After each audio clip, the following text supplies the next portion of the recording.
Qual foi a maior conquista da humanidade nos últimos 100 anos? O computador? Talvez a internet? Na verdade, acredito que a manchete do século seria o aumento da nossa expectativa de vida. Em 1900 e pouco, precisaríamos alcançar nossos objetivos até os 33 anos, que era a média de vida do brasileiro na época. Mas hoje, podemos esperar viver até os 76. Com mais tempo, a pressão para ficar milionário até os 30 anos perde o sentido, não é mesmo? Junte-se a nós no Mercado 2030 e descubra como o futuro redefine nossas metas e aspirações. Para conversar sobre esse tema, eu convidei dois grandes pensadores e respeitados profissionais em suas áreas. Estão aqui comigo Alexandre Kalash, presidente do Centro Internacional da Longevidade Brasil e ex-diretor de Envelhecimento e Saúde da Organização Mundial da Saúde, e Fernanda Denegri, diretora de Estudos Setoriais de Inovação, Regulação e Infraestrutura do Instituto de Pesquisa Econômica Aplicada, com atuação em pesquisas em Harvard e no MIT. Muito bem-vindos, e eu quero já começar com uma pergunta sobre o que a longevidade tem a ver com investimentos. Quer começar, Kalash?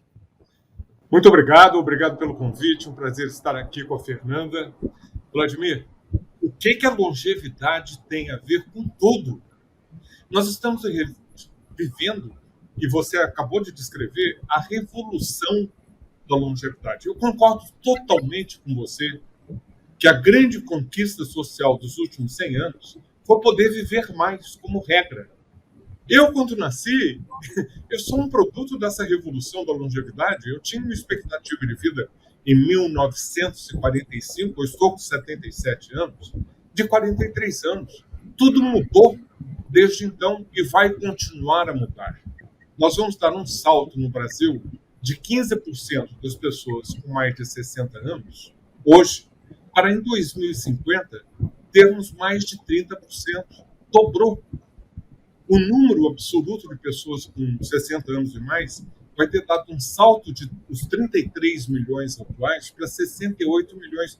Vladimir, tudo muda, não é só na área de investimento.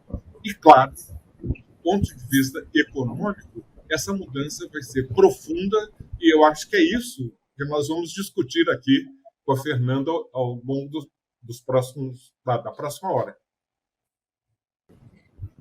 Fernanda, o que você acha disso?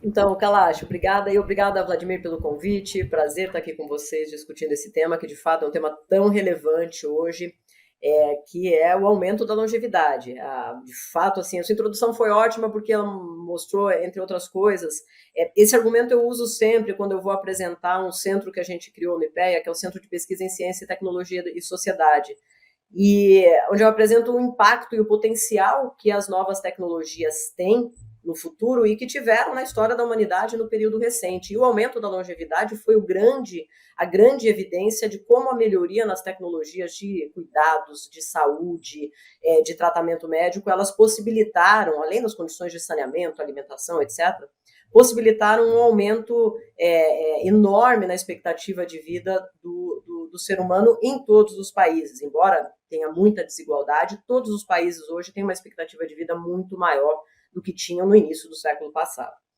E isso fatalmente vai ter impactos muito significativos sobre a economia, sobre a sociedade. A gente no IPEA, a gente sempre pensa de uma perspectiva macro, relacionada principalmente com políticas públicas, né? Então, eu não tenho como fugir de pensar por esse lado antes de chegar no impacto que pode ter nos nossos planos individuais de investimento, né?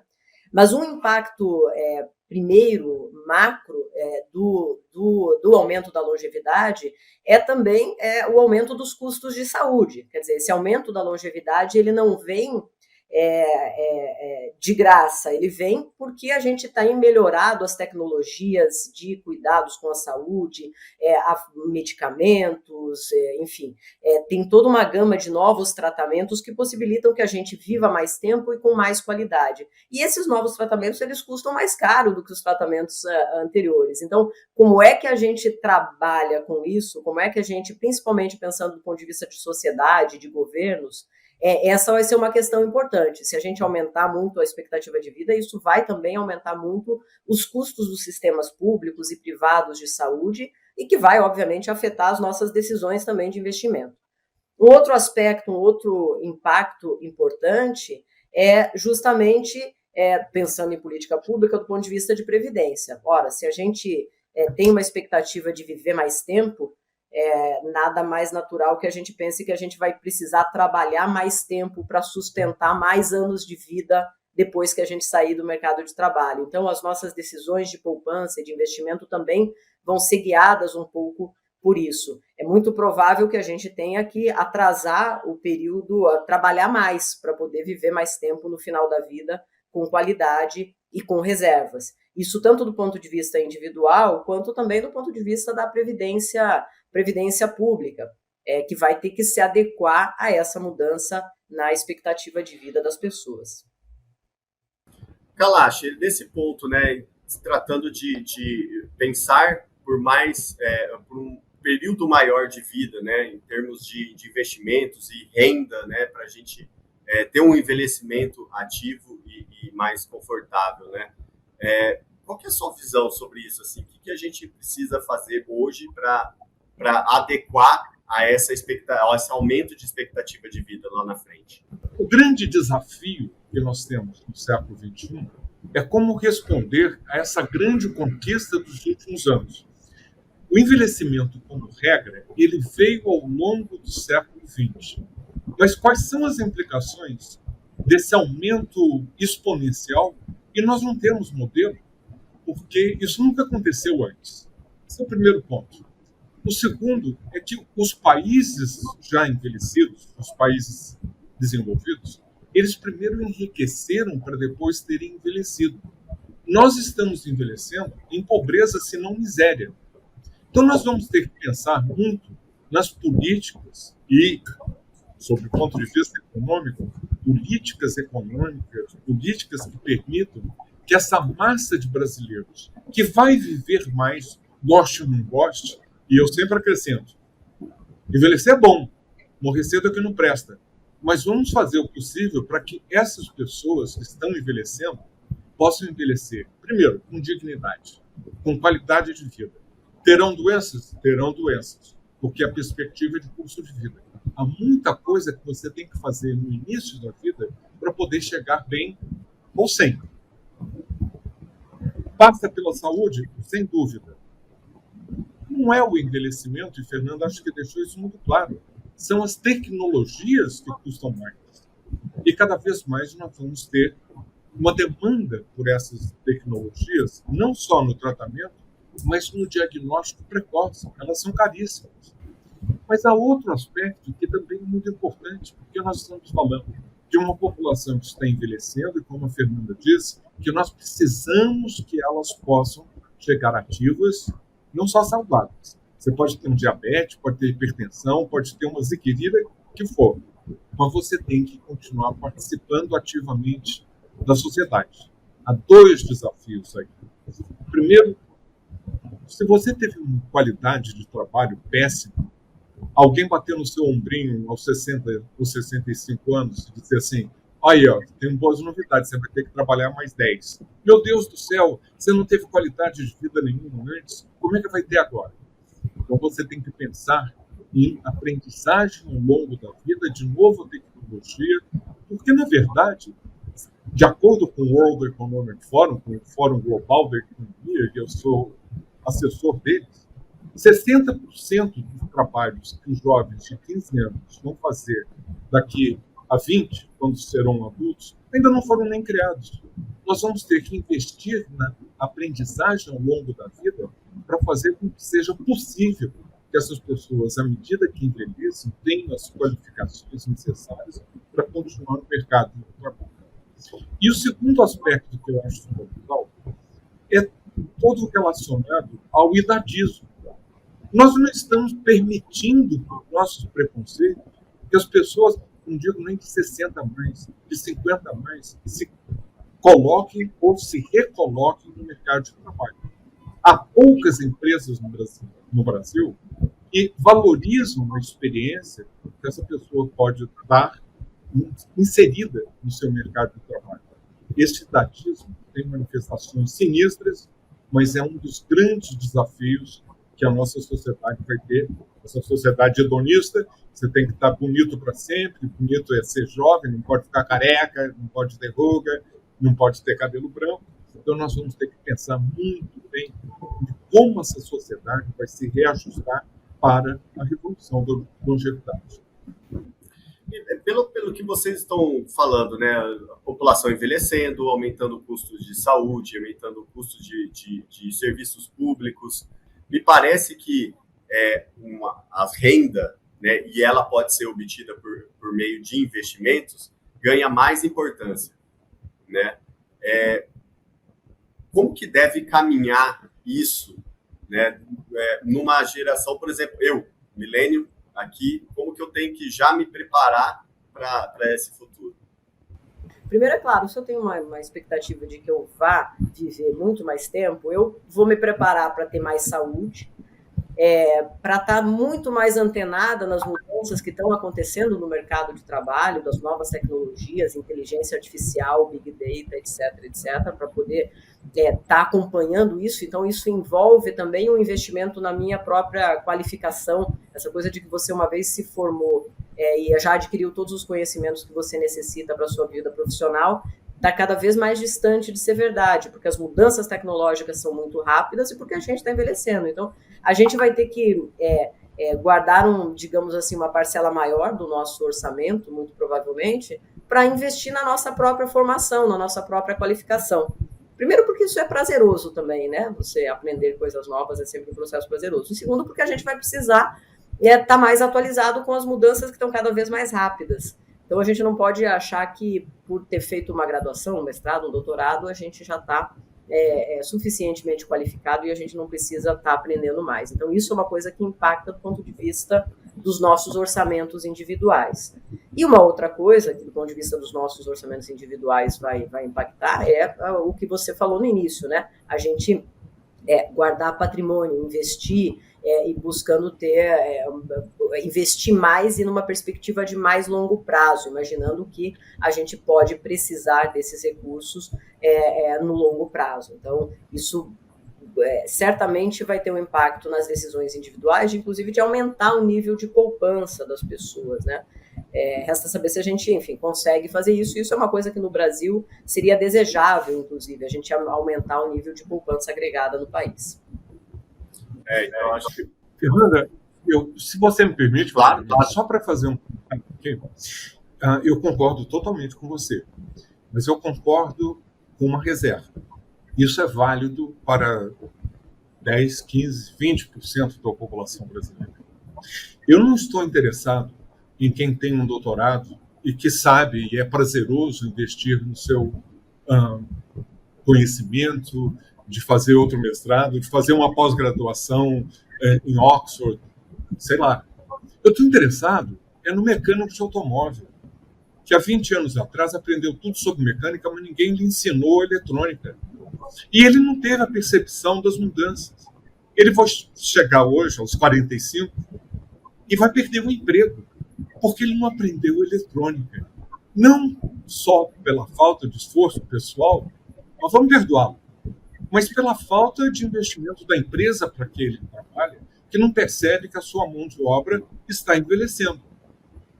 Esse mecânico abre o capô do carro e não entende nada. Está tudo na eletrônica. Aí ele vira, eu acho até um insulto, microempreendedor. Ele vai viver de vender pipoca na esquina. E vai ainda ser chamado de microempreendedor. Que microempreendedor, nada. Mas até para isso ele tem que saber qual é o diferencial da pipoca dele para que a pessoa não compre pipoca na outra esquina. Essa é a minha preocupação. Porque a Ana Amélia Camarano, nossa amiga fantástica, ela mostra em um artigo recente que o pico da nossa população vai chegar mais cedo do que já estava sendo previsto. Estava previsto em 2042, em função da pandemia e de outros fatores, em 2038. Gente, 2038 é amanhã. Eu estou falando para você, cara, que tem 33 anos, você já percebeu que daqui a 27 você vai ser um sexagenário? Para nós, de um nível educacional alto, é relativamente fácil. Mas para a maioria da população, fazer reservas, você mal dá para chegar no final do mês, você já está no vermelho muito antes. Mas olha, come brócolis, hein? Meu Deus, eu não posso comer nem brócolis na primeira semana, porque senão não vai sobrar dinheiro para comer açúcar e farinha na última.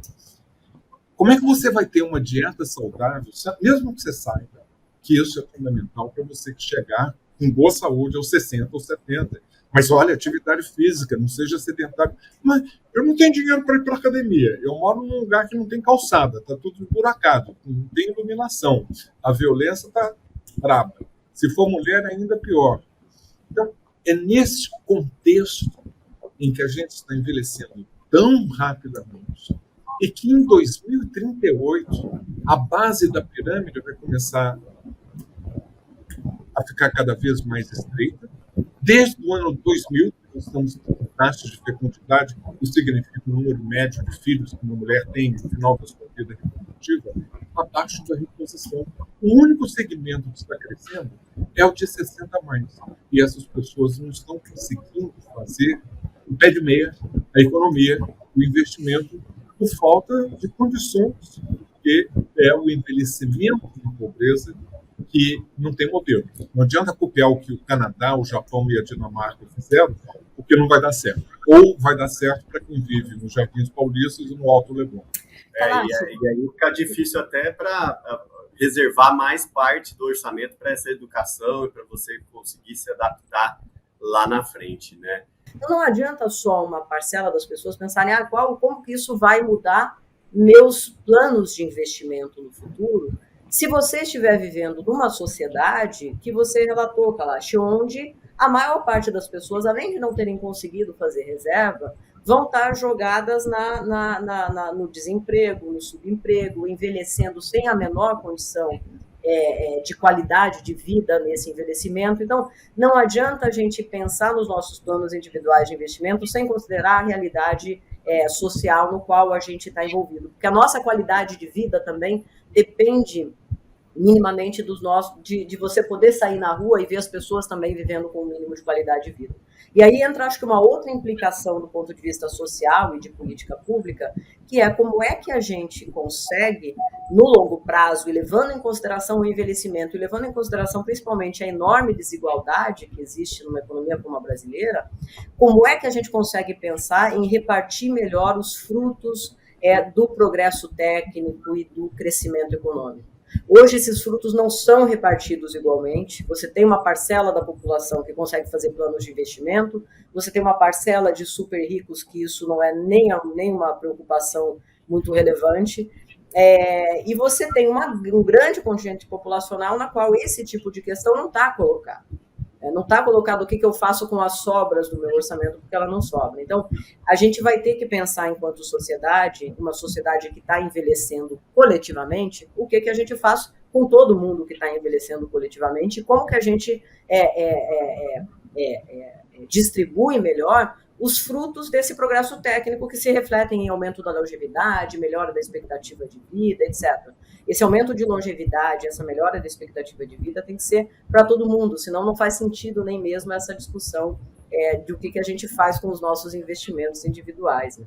Vocês falaram muito sobre o país estar envelhecendo antes de adquirir riqueza, né, como aconteceu nos países mais desenvolvidos.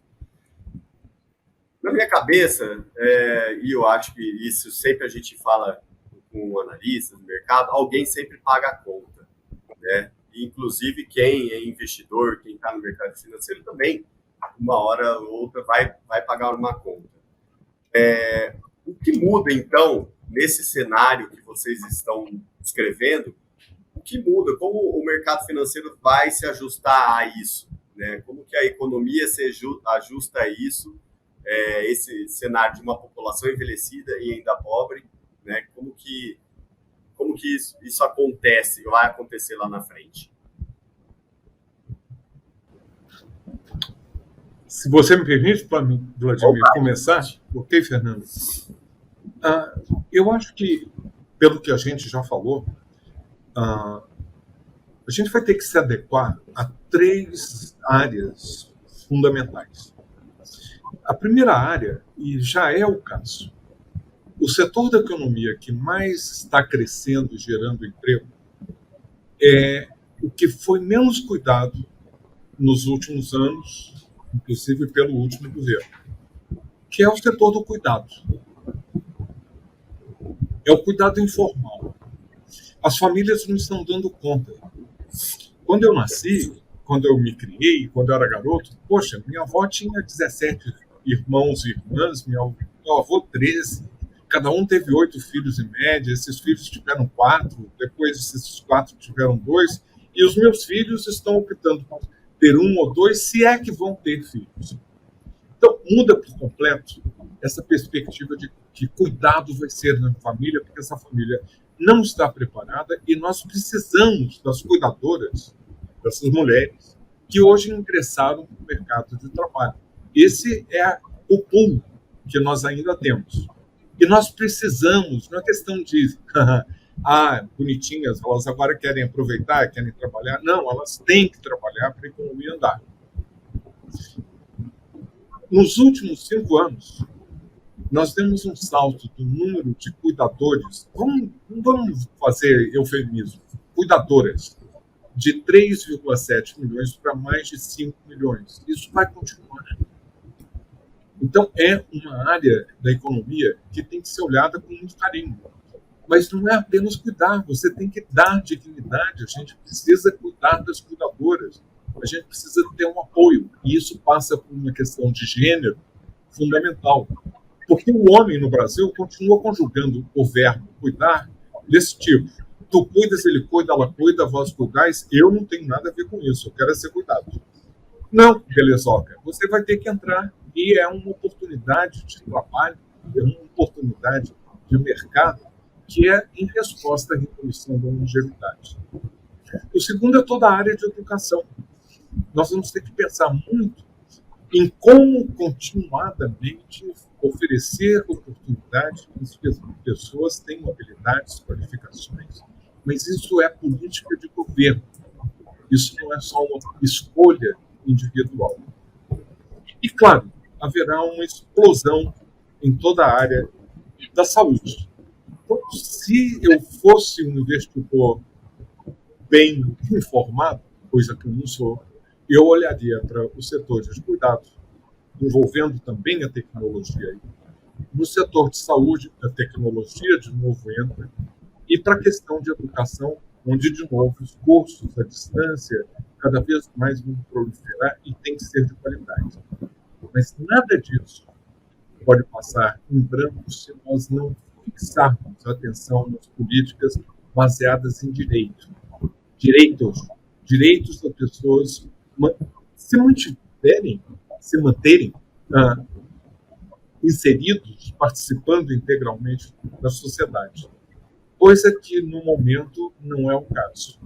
E eu vejo com esperança que, pela primeira vez nos últimos anos, nós temos um Ministério de Direitos Humanos que está focado nos direitos das pessoas à medida em que elas envelhecem, e isso pode mudar tudo, porque nós temos, de um lado, a longevidade, e, de outro, se tiver um compromisso com direitos a participar da sociedade, isso vai ter um impacto muito grande nas formas de investir que nós temos na nossa sociedade. Bom, vamos lá, pensando assim um pouco do ponto de vista de mercado financeiro, o que eu raciocinaria aqui muito no passando. Tradicionalmente, o que se espera do ciclo de vida de uma pessoa em relação à poupança, né? Você poupa durante o seu período de trabalho até uma determinada idade, e depois de determinada idade é um período de despoupança, na verdade. Então é um período no qual depois que você se aposenta, etc., você para de receber renda, você para de poupar e você começa a gastar aquela poupança acumulada durante o seu período laboral.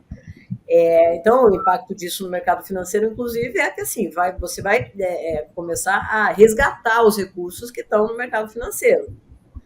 E aí eu acho que as instituições financeiras provavelmente já estão se preparando, ou deveriam estar se preparando para um período no qual talvez a taxa de despoupança, a retirada dos seus ativos, ela cresça de forma estrutural, e as pessoas se aposentando, ficando mais velhas e retirando o dinheiro que elas pouparam ao longo da vida. E eventualmente até menos clientes, né? Exato. Investindo. Eventualmente até menos clientes investindo. Como é que você pode pensar, do ponto de vista de se eu fosse banco, assim, bom, eu vou começar a ter mais gente despoupando, mais gente resgatando dinheiro, menos gente eventualmente investindo, porque a população está envelhecendo. Como é que eu faço para equilibrar esse jogo? Não tem como eu não pensar nas questões que o Kalash levantou antes, do ponto de vista da sociedade. Não tem como eu não pensar em que, por exemplo, a formalização dos trabalhadores de cuidado pode gerar um mercado de trabalho e gerar renda que possa ser novamente reaplicada no mercado financeiro. Não tem como eu não pensar que eu preciso desenvolver mecanismos de democratizar o acesso a crédito, o acesso a instrumentos financeiros, para que eu possa continuar ampliando a minha base de investimento. Senão eu vou estar num cenário onde eu vou ter uma base de investimentos muito menor, que é um cenário que provavelmente não é muito sustentável.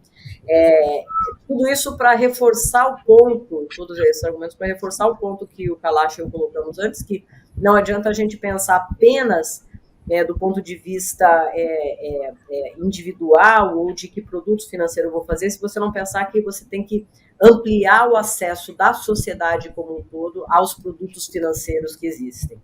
E ampliar esse acesso requer reduzir desigualdade, requer desenvolvimento econômico, requer você pensar na sociedade como um todo, não apenas em nichos específicos de mercado, porque cada vez mais a longevidade, o envelhecimento, as pessoas mais velhas não vão ser um nicho de mercado, vão ser a maior parte da população num breve momento do tempo. Como é que você trata isso do ponto de vista financeiro? Eu acho que é uma questão que envolve muito a gente olhar para a sociedade como um todo, e não apenas para esse mercado específico, olhar para o fato de que isso não vai ser sustentável sem um processo de redução de desigualdade, sem um processo de crescimento econômico que beneficie todo mundo, não apenas alguns estratos sociais. Bacana. Eu queria, agora, a gente está chegando no final do tempo, passa rápido, né? Mas eu queria fazer uma pergunta. Até para nós, né? Oi? O envelhecimento passa rápido. Também. Você falou que o tempo passa rápido, inclusive o tempo de vida. Exatamente. Eu queria fazer uma pergunta para vocês. O que vocês no trato de vocês com dinheiro, investimentos, né? O que mudaria se vocês ganhassem uma perspectiva de 20 anos a mais de vida? Bom, eu posso falar como indivíduo ou eu posso falar como empresa. Eu não tenho dúvida alguma, Vladimir, que as empresas que vão sair à frente no contexto dessa revolução da longevidade são as empresas que estão antenadas, que esse mercado está envelhecendo. Essas empresas que estão antenadas, e a gente já tem exemplos, eu sou co-diretor do Age Friendly Institute de Boston, que faz isso, certificado Age Friendly para empresas, para os empregadores. Estimular que esses empregadores possam, essas empresas, investir mais. Porque a grande professora de saúde pública da Universidade de Colômbia, Linda Fried, ela uma vez fez uma fala em que eu pesquei uma mensagem central. E eu estou colocando dentro do contexto nosso brasileiro. O único bem renovável não é minério de ferro, não é soja, não é nem energia eólica, é gente. E gente envelhecida. É isso que vai gerar a economia. Ora, se eu for pensar em termos pessoais, você está me dando um tempo de vida maravilhoso, muito obrigado. Você está querendo que eu saia dos 77, quase 8 que eu tenho hoje, e está me dando 20 anos mais de vida. Obrigado. Mas como eu tenho bons genes, minha mãe morreu com 103 anos, meu pai com 98, eu venho... Olha, E isso não garante nada, hein? 25% apenas de você ter chance de chegar bem ao 100 é hereditário e genético. 75% são os hábitos de vida, estilos de vida e acesso aos serviços de saúde. Mas eu também tenho um bom acesso, porque eu tenho poder aquisitivo para isso. Então, eu comprei os 20 anos de vida que você generosamente, Milênio, me deu. 20 anos a mais. Eu investiria, eu faria, e estou fazendo, uma análise de quais são as empresas que estão voltadas para o futuro, que são visionárias e que estão investindo naquilo que a sociedade vai exigir, de produtos voltados para uma população muito mais envelhecida. Interessante. Você, Fernando? Eu acho que é isso, acho que o Kalash pegou o ponto. Eu também, obviamente, investiria, talvez mais do que eu invisto hoje, para garantir a minha qualidade de vida de mais 20 anos, e olharia, de fato, para essas tendências da sociedade, de como a sociedade está mudando. E uma tendência, fatalmente, é o envelhecimento da população. Uma outra tendência são as novas tecnologias, que eu sou, por ossos do ofício, inclusive, muito fascinada, né, com o potencial todo que as novas tecnologias de Big Data, inteligência artificial, que podem ter no futuro da humanidade. Eu acho que embora tenha alguns aspectos de impactos negativos, obviamente, em mercado de trabalho, uma série de coisas, né? A gente tem uma discussão muito, muito rica sobre os impactos, algumas vezes perversos, inclusive, da inteligência artificial, mas eu acho que ela tem impactos muito significativos no potencial da humanidade viver melhor, com mais qualidade de vida, e eu acho que a gente tem que apostar muito nesses impactos positivos que a gente possa ter, inclusive do ponto de vista climático, porque se você me der agora, você acabou de me dar de presente uns 20 anos a mais de vida, que você também deu para o Kalash, além da minha expectativa normal, eu iria ficar ainda mais preocupada com os impactos ambientais da nossa atividade, né? Porque com 20 anos a mais, possivelmente, eu vou sentir muito mais esses impactos na vida, né? A gente já tem sentido esses impactos das mudanças climáticas e isso vai ser ainda mais agravado e muito rapidamente. Então, eu também pensaria nisso. Interessante você ter levantado esse ponto, Fernanda, porque as pessoas idosas podem ser as mais vulneráveis face a mudanças climáticas. Nós temos análises disso. Eu, quando eu era diretor da OMS, nós fizemos 16 trabalhos, encomendamos, desde canícula a tempestades, furacões. Nós estamos vivendo o ano mais quente da humanidade. Nós acabamos de ver na Líbia pelo menos 5.000 mortos, no Rio Grande do Sul, no Rio Grande do Norte, em São Paulo. Nós estamos cada vez mais com o impacto do nosso mau comportamento, e isso tem um impacto muito grande em relação às pessoas idosas. No entanto, prestem bem atenção, porque as pessoas idosas, elas são as mais vulneráveis, mas também as mais resilientes, por terem passado poucas e poucas. Incluam pessoas idosas, que essa experiência que ela pode dar para vocês, que são os investidores, que são os donos das empresas, essa presença da pessoa idosa, ela pode aumentar a resiliência da sua própria empresa. Isso é importante, porque haverá mais mudança climática.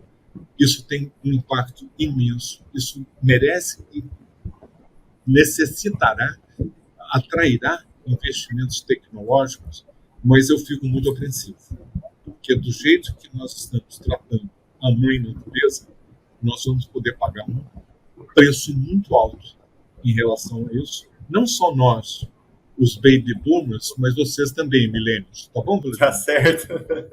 Tá certo. Alexandre Kalash e Fernando Denegro, quero agradecer demais a presença de vocês aqui nesse episódio do Mercado 2030. Acho que vamos ter outras grandes discussões de temas olhando sempre para o futuro, e eu acho que o nosso investidor que nos acompanhou sai feliz aí com bastante perguntas na cabeça, né, para poder pensar aí no que fazer, pensando daqui 20, 30 anos, né? Então, muito obrigado e até a próxima. Obrigado a você, Vladimir, e obrigado ao Estadão. Obrigada a vocês pelo convite. Prazer. Prazer, Kalash. Muito bom te ouvir.